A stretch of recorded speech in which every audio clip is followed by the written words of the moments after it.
I might come to around 4, so tonight's performance should be awesome. I'd love it if you would spread the word and tell people that we're doing another thing tonight in Mackins in the green room at 8 o'clock. It's a finite amount of time, it's a finite amount of seating. I think it'll be something quite magical, because I think this day is only going to build and build as we get to sit and enjoy each other's company as well. I haven't had a time to sit with the boys because I've been giving it all that on stage, recovering, and now today is my time to hang out with them and ask them, have their mouth on them, or thank them for coming, you know. So on that note, I'd like to ask Dominic to please read for us one of the beautiful Dylan Thomas. Okay, the piece I've chosen was one that I quite liked, because Dylan Thomas, for a little while, just for a little while, he hung out with some Welsh socialists in Swansea before he gave up socialism and went on to individualism. But there's a piece that I like of his. It's a letter he wrote to one of his socialist friends in Swansea. It's a short piece, and it's about war. It's about government and state, but he kind of sets it back into a more historical era of thrones and things. If only I could find it. I've turned back so many pages here.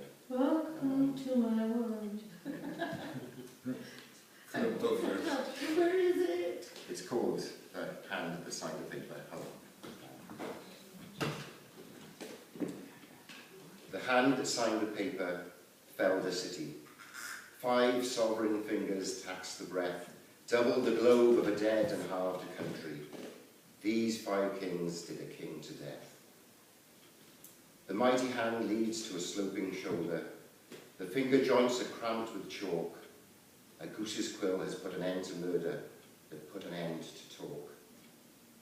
The hand that signed the treaty bred a fever, and famine grew and locusts came. Great is the hand that holds dominion over man by a scribbled name. The 5 kings count the dead, but do not soften the crusted wound nor stroke the brow. A hand rules pity as a hand rules heaven. Hands have no tears to flow.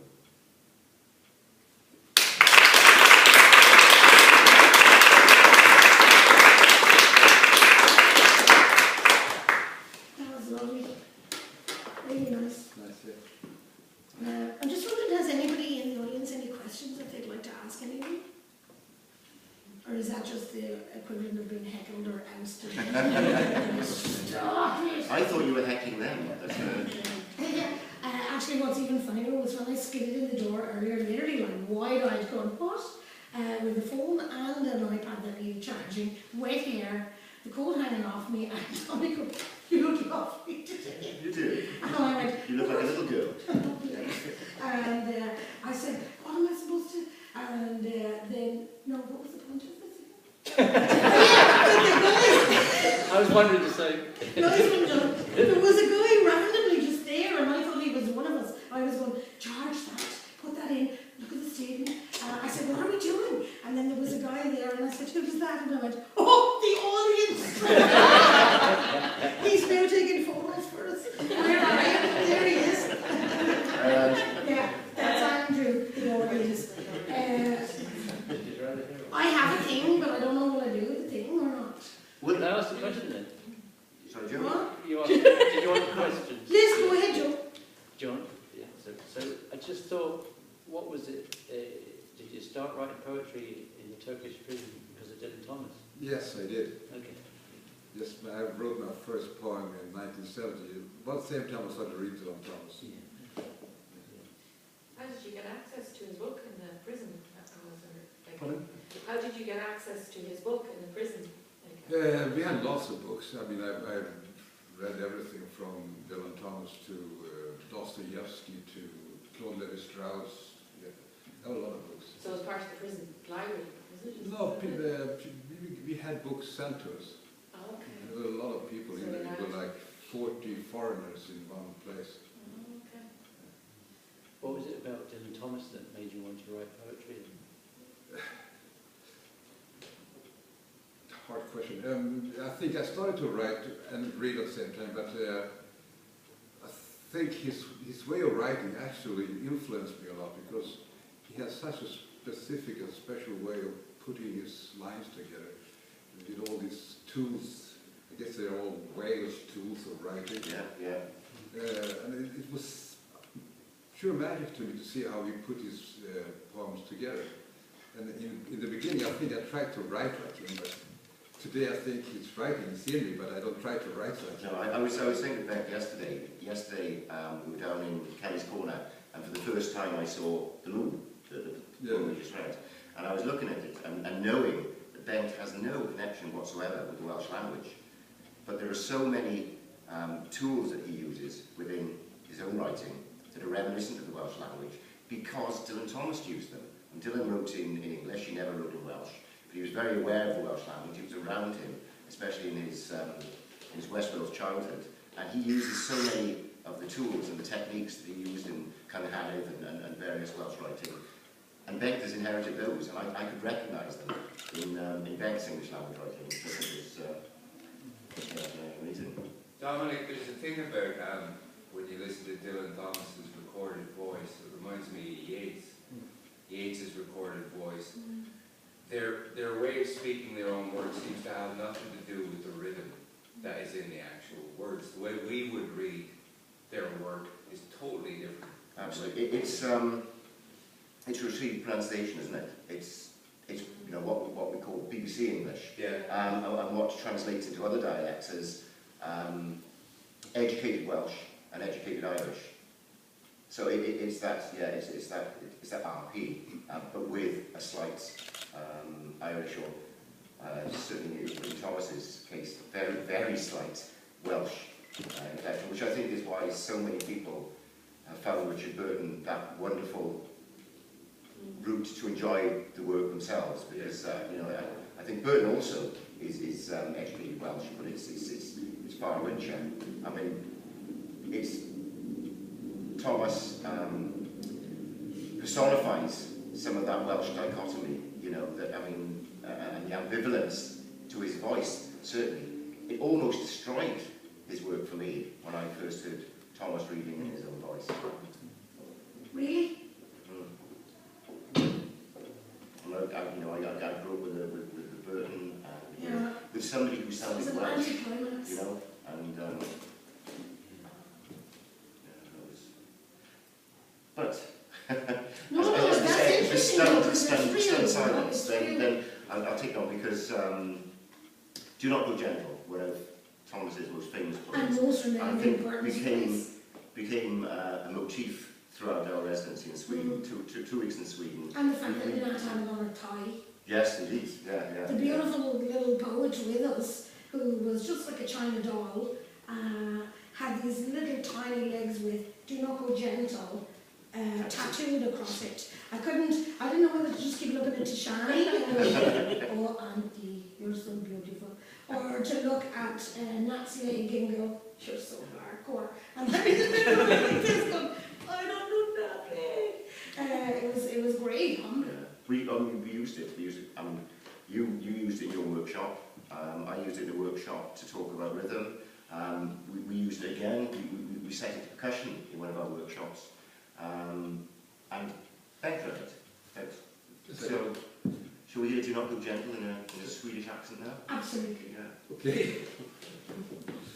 If I can find it. I turned over lots of papers. I know you did. Should have just. Oh. Oh, right. Perfect.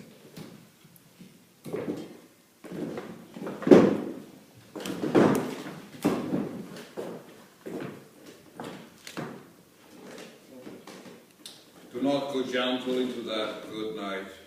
Old age should burn and rave at close of day. Rage, rage against the dying of the light. The wise men at their end know dark is right, because their words have forked no lightning. They do not go gentle into that good night. Good men, the last wave by, crying how bright their frail deeds might have danced in a green bay. Rage, rage against the dying of the light. wild men who caught and sang the sun in flight, and learned too late they grieve it on its way. Do not go gentle into that good night. Grave men near death, who see with blinding sight, blind eyes could blaze like meteors and be gay. Rage, rage against the dying of the light. And you, my father, there on the sad height, curse, bless me now with your fierce tears, I pray.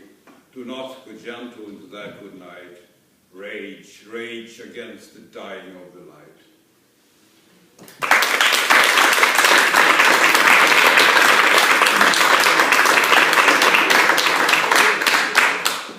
I think you have a response to that. Indeed, yes. This is not staged, is it, at all? No.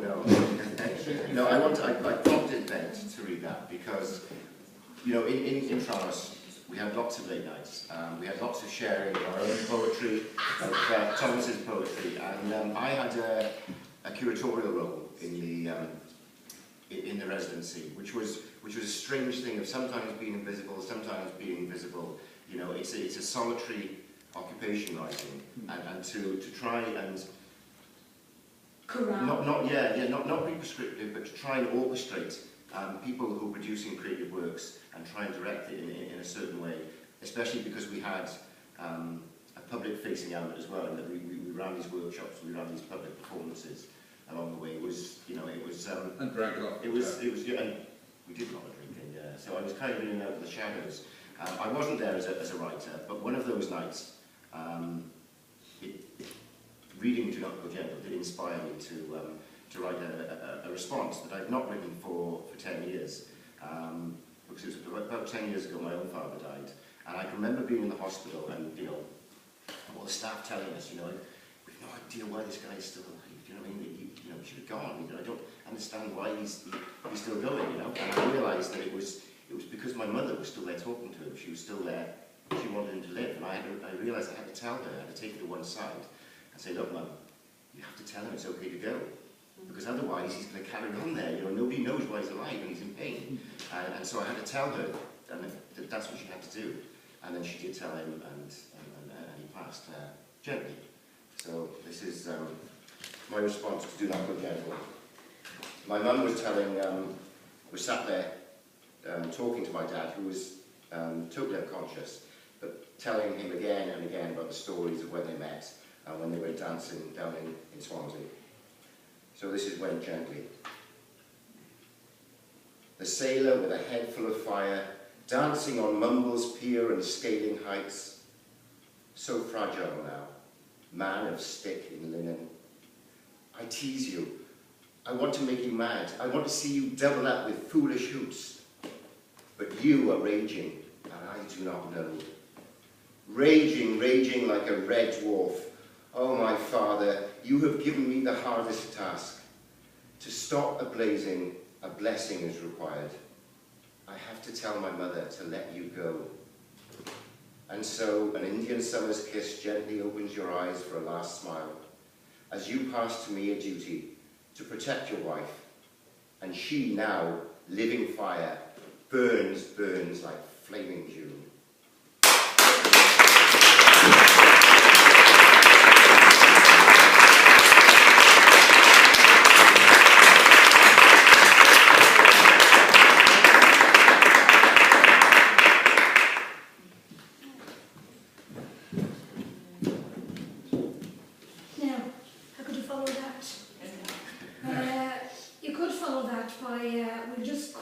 For 5 minutes. I'm conscious of the time and how long people have.